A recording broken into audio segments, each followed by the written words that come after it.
माझे नाव शौर्य नांदकाचे आहे. माझ्या गोष्टीचे नाव कालियाचा वध.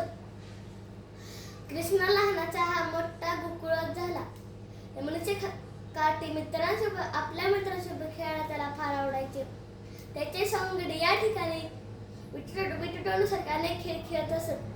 पण एका दिवशी यमुनेच्या काठी गावकऱ्यांना जाणे नको झाले, कारण त्या नदीत एक कालिया नावाचा भला मोठा साप आला होता.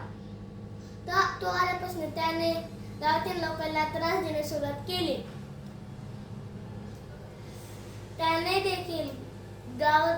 देखील यमुनेचे पाणी दूषित करून टाकले होते. मुळात काल्याचे काही ठिकाण होते. तो दूरवर एका बेटावर राहत होता. पण विष्णूचे वाहन असलेला गरुड त्याला तिथे त्रास देत होता. नागाचा संहार करण्याचे काम त्याच्याकडे दिले होते. पण काल्याला कळले होते की मी एकदा वृंदावनात गेलो तर मला कोणीही मारू शकणार नाही.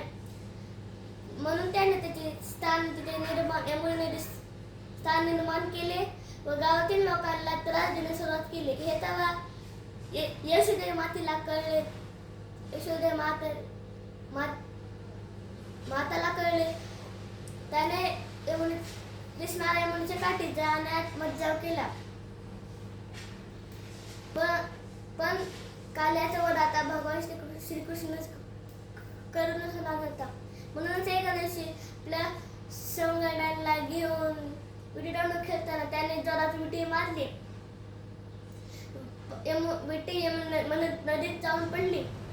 विटी काळ्याचे भांडण करून त्याने यमुनेत उडी मारली. उडी मारल्या सगळे लोक भयभीत झाले. आता हे कृष्णाचे काय होईल? कालिया ह्याला खाऊन टाकली. सगळ्यांना वाटू लागले. कालियाला आश्चर्य वाटू लागले. ते आपल्यापासून सगळे भीते. पण हे असं धीट मुलगा आहे तरी कोण? त्याला माझी भीती नाही. काल्याने आपल्या शेपटीने कृष्णाला आवळण्यास सुरुवात केली व कृष्णाने आपल्या शक्तीने आपला आकार वाढवण्यास सुरुवात केली. म्हणून काल्याच्या शरीरावर ताण फुटू लागला. त्याचाच फायदा घेऊन कृष्णाने आपल्या हाताने त्याने शेपटीला धरून गरगरा फिरवायला लागले. म्हणून त्याचे 5 फणे पाण्यावर आले. सगळ्या लोकांना आश्चर्य वाटायला लागले. असा काय चमत्कार झाला?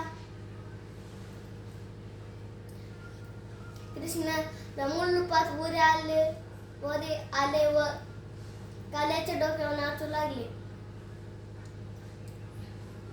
ही लीला पाहून अनेकांना आश्चर्य वाटायला लागले. हे सर्वसामान्य बाळ कृष्ण नसून ह्याचे वय सगळ्यांना झाले. नाचताना काल्या अर्धा मेला होऊन गेला होता. हे पाहून काल्याच्या परिवाराने कृष्णाला जीवनदान देण्याची विनंती केली.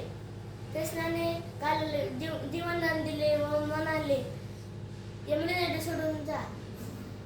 कालिया आपला परिवार संघ यमुना नदी सोडून गेला. गावातील लोकांना सगळे खुश झाले. या गोष्टीतून आपल्याला शिकायला मिळते की वाईट गोष्टीचं आणि वाईटच असतं. म्हणून चांगले कर्म करणे व भगवंताचा लाडका भक्त होणे यातच जीवनाचा खरा आनंद आहे.